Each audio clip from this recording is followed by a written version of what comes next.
شروع اللہ کا نام لے کر جو بڑا مہربان نہایت رحم والا ہے۔ بکھیرنے والی ہواؤں کی قسم جو اڑا کر بکھیر دیتی ہیں، پھر پانی کا بوجھ اٹھاتی ہیں، پھر آہستہ آہستہ چلتی ہیں، پھر اس چیز کو یعنی بارش کو تقسیم کرتی ہیں کہ جو وعدہ تم سے کیا جاتا ہے وہ یقیناً سچا ہے، اور انصاف کا دن ضرور واقع ہوگا۔ اور آسمان کی قسم جس میں کئی رستے ہیں کہ اے اہل مکہ تم ایک اختلاف والی بات میں پڑے ہوئے ہو، اس سے یعنی عقیدہ آخرت سے وہی پھرتا ہے جو اللہ کی طرف سے پھیرا جائے۔ اٹکل دوڑانے والے ہلاک ہوں جو بے خبری میں بھولے ہوئے ہیں، پوچھتے ہیں کہ جزا کا دن کب ہوگا؟ وہ دن ہوگا جب ان کو آگ میں عذاب دیا جائے گا۔ اب اپنی شرارت کا مزہ چکھو، یہ وہی ہے جس کے لیے تم جلدی مچایا کرتے تھے۔ بے شک پرہیزگار بہشتوں اور چشموں میں ہوں گے، اور جو نعمتیں ان کا پروردگار انہیں دیتا ہوگا انہیں لے رہے ہوں گے۔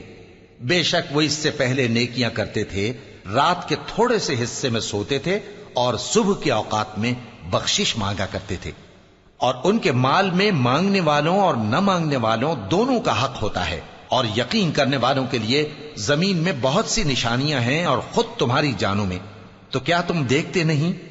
اور تمہارا رزق اور جس چیز کا تم سے وعدہ کیا جاتا ہے آسمان میں ہے، تو آسمان اور زمین کے مالک کی قسم یہ اسی طرح قابل یقین ہے جس طرح تم بات کرتے ہو۔ اے نبی، کیا تمہارے پاس ابراہیم کے معزز مہمانوں کی خبر پہنچی ہے؟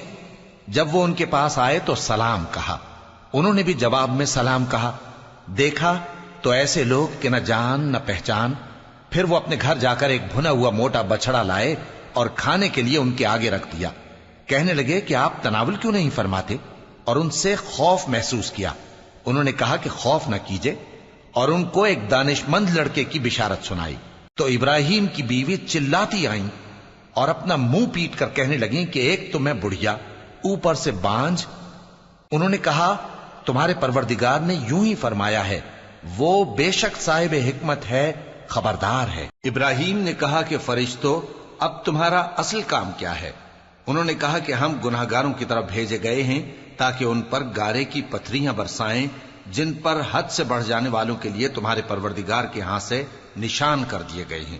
پس وہاں جتنے مومن تھے ان کو ہم نے نکال لیا، پھر اس بستی میں ہم نے ایک گھر کے سوا مسلمانوں کا کوئی گھر نہ پایا، اور جو لوگ عذاب علیم سے ڈرتے ہیں ان کے لیے ہم نے وہاں نشانی چھوڑ دی۔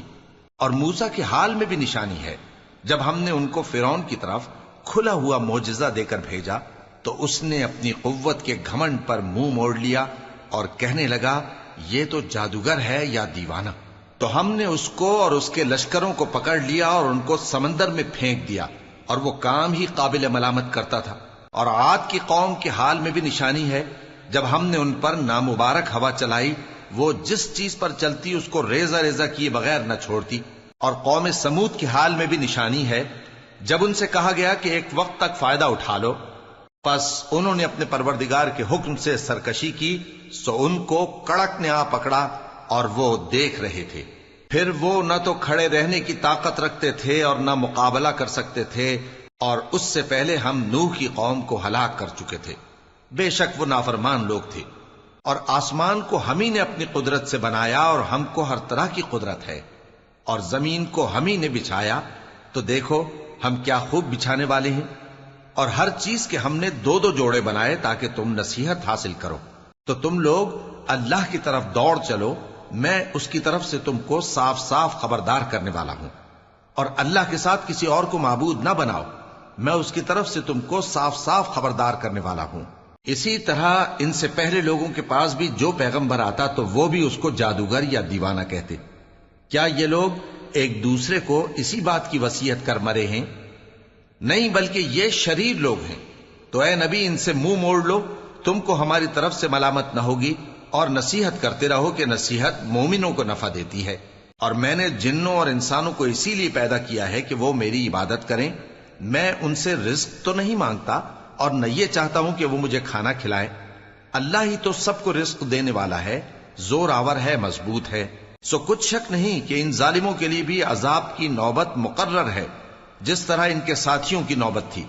تو ان کو مجھ سے عذاب جلدی نہیں طلب کرنا چاہیے، پھر جس دن کا ان کافروں سے وعدہ کیا جاتا ہے اس سے ان کے لیے خرابی